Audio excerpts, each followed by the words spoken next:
going in, watching 3PO tell the story and everything, kind of like how the animals went to watch Snow White and the dwarves in that film.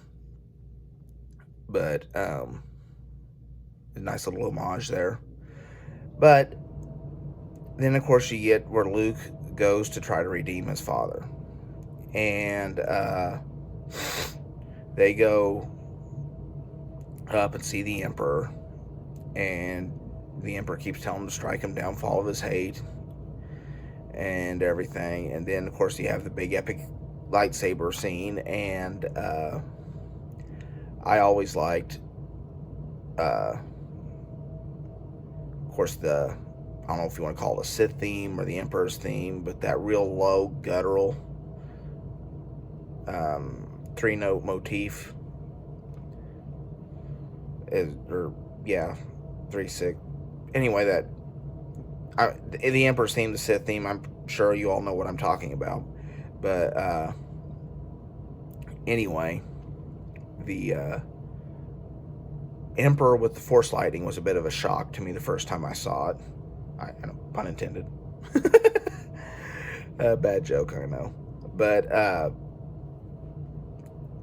no, then you get to the other part, which is the other part my wife had a problem with, and that was the part where the no part has been dubbed in there. There was another person when he reviewed the film. I don't know that it wasn't necessarily a review of the film so much as a critique of the changes. Said it best when it was Vader standing there silently before the no. The way it was done, you could tell there was so much dramatic presence there. You could tell the tortured soul, the parts he was having trouble with, and then he goes no, or in his head. I mean, I know he came out, but now when he says no, it seems to take away from it. But and of course he picks the Emperor up, and the rest is history. The part after that a lot of people have trouble with is the Hayden Christensen replacing Sebastian Shaw as Anakin. I'd rather see Sebastian Shaw, but I can live with Hayden Christensen, I guess. But it would have made more sense to me to have left that one alone, because I know they're saying, oh, when he died or earlier, yeah, but when he turned to the dark side, yeah, but he came back to the light there, so he was an old man when he died, and he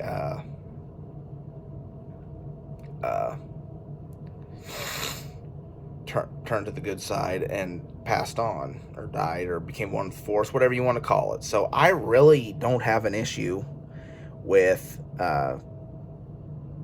leaving Sebastian Shaw there. To me, it makes more narrative sense to putting Hayden Christensen there. But I digress. But Yub Nub. I know there are a lot of people that like Yub Nub, that grew up with it and whatnot. Hey, I understand that. A lot of my likes and preferences are based off of nostalgia. Sorry about that. With that being said, my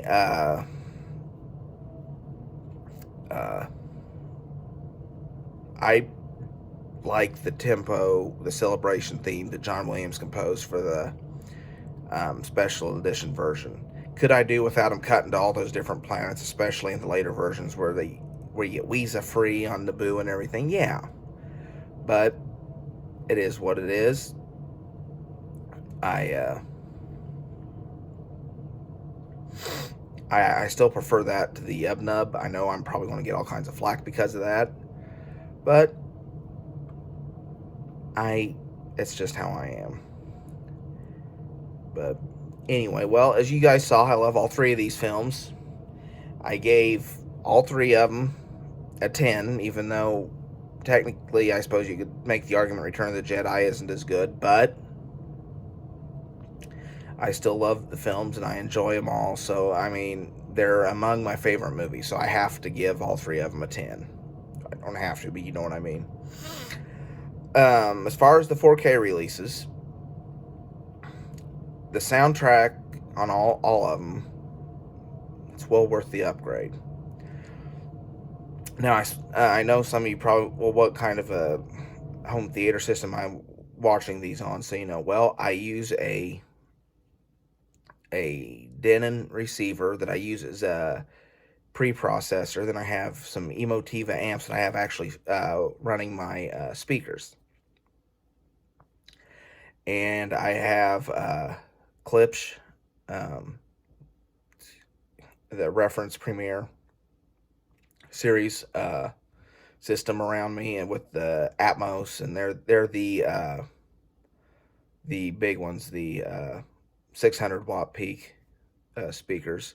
And then I've got the 15-inch subwoofer by Klipsch, and I tell you what, that thing. When I moved, I hooked it up, and when I first moved where I'm at now, and I hooked up my speakers for the first little bit. The weather was bad between the time I got my speakers out there and the time I got my subwoofer out there. And if you ever need an advertisement for what a subwoofer can do for a film, disconnect it for a little bit, especially if it's one like that. And man, that adds another dimension to everything. But the soundtracks alone on performance on my home theater was worth the upgrade, because it is a huge step above what they were on Blu-ray. The picture, Empire, I was disappointed in.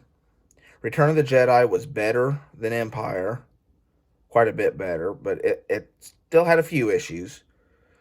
Most notably, the insertion of the new footage that was only mastered in 2K, but that's neither here nor there. And of course, the original, the video is, if, like I say, your average viewer isn't going to notice a problem with with A New Hope or Return of the Jedi. Empire's really the one I'm disappointed with, which is a shame considering how I feel about that film. But it is what it is. The extras are, a lot of them are ports over. There are a couple of documentaries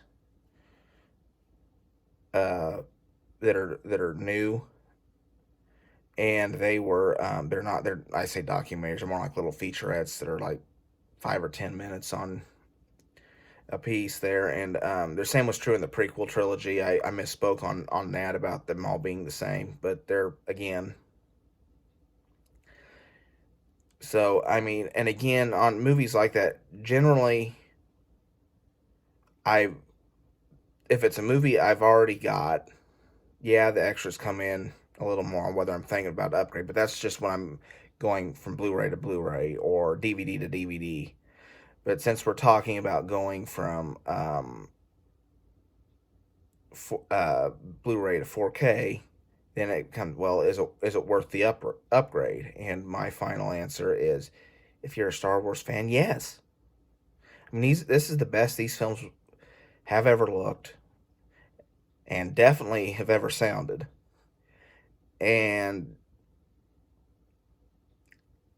with everybody wanting to go digital, I wouldn't be surprised if this isn't the last, or one of the last few times these films are released on a physical format, which is sad.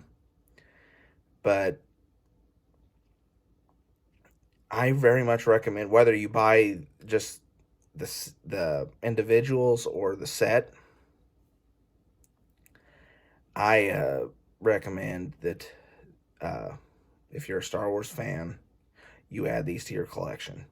Now, that means you go out and buy them right now, or if you wait for a sale.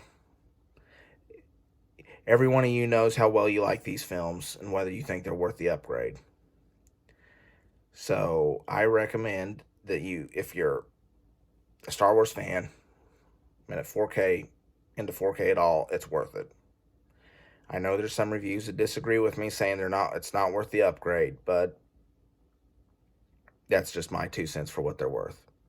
So thank you so much for watching. This video went on far longer than I meant to, and I could talk far more about the Star Wars uh, trilogy, the original Star Wars trilogy. I need to specify that now, I guess. Maybe at another time I'll put more. I'll do another video, more thoughts on the Star Wars trilogy. But that's the issue. You get when you get me just rambling without a script. I sometimes get to rambling, and I can go too long. I can sometimes I don't have a lot to say. Sometimes I stumble over my own words, but I'm getting better. I'm getting better, and I am enjoying making these videos, and I hope you guys enjoy watching them. So thank you so much for watching. Please like this video if you enjoyed it, and if you're enjoying the content of this channel, please subscribe, and feel free to follow me on Facebook and Twitter. Bob the Film Guy out.